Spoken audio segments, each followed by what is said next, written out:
Hello, class. So there's three main points that I took from Lotus Pose on 2 kind of revolve around the central idea of happy players make for better players.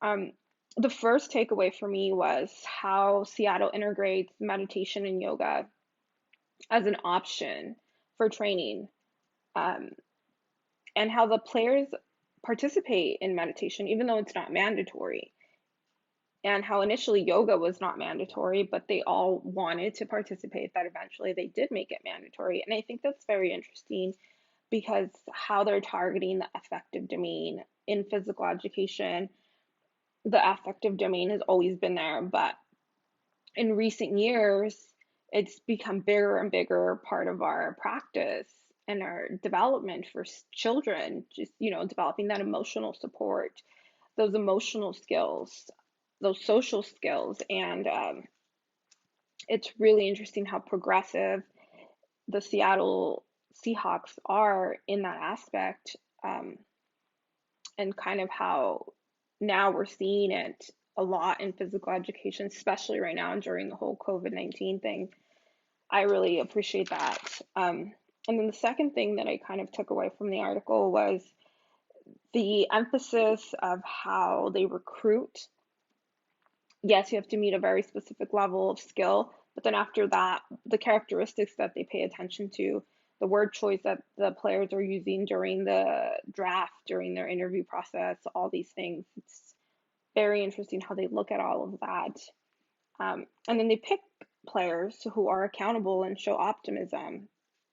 And then they continue to foster those positive skills by having a fully stocked staff with directors for player health and performance, player development, life skills, even helping players transition into the NFL, new players, and out of the NFL when they're retiring, and just really supporting their social, emotional health and their mental health.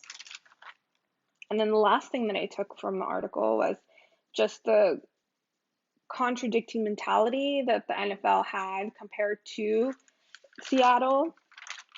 I thought it was very interesting how progressive Seattle just looked at this time. The article's a couple years old, but even then, they were just so much more progressive compared to the NFL's mentality of suck it up and nobody cares about your problems as long as you perform.